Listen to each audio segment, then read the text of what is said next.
Narito muli ang ating advance highlight ng mga kaganapan sa Akusada. Dito na nga, nagkaroon na ng habulan sa pagitan dito ni Wilfred at ni Dennis dahil sa investigasyon nga na sinabi dito ni Ronnie.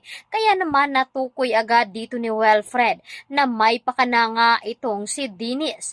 Habang nasa sasakyan ay tinawagan naman dito ni Wilfred itong si Carol. Ngunit sa pagsagot dito ni Carol ay dito nga ay mukhang kinakabahan nito dahil nararamdaman dito ni Carol na mukhang may nangyayari nga daw dito kay Wilfred. Samantalang dito na nga sinugod at pinuntahan ni Dennis itong si Ronnie. At kitang-kita naman dito nila ni Carol at ni Tristan ang ginawa ni Dennis kay Ronnie.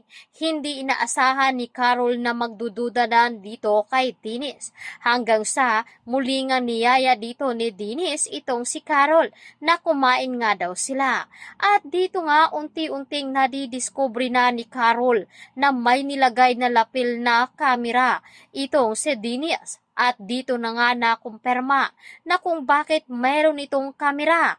At ito namang si Dennis ay tila nagtataka na rin at ayaw nga daw nitong matuklasan ni Carol ang kanyang sikreto.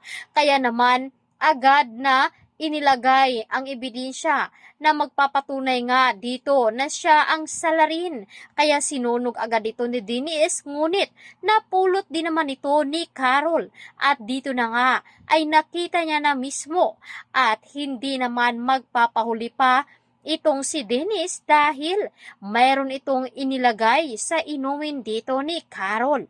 At dahil dyan ay mukhang magtatagumpay na nga ba ito sa kanyang masamang plano. Mukhang delikado nga ang lagay dito ni Carol, lalo pat wala sa tabi niya itong si Wilfred upang ipagtanggol nga ito. At tila may pagdududa na si Carol sa ikinikilos dito ni Dennis.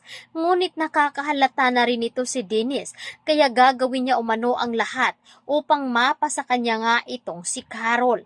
Kaya dito natin malalaman ang nalalapit na nga na pagtatapos. Tutukan natin ito sa Akusada.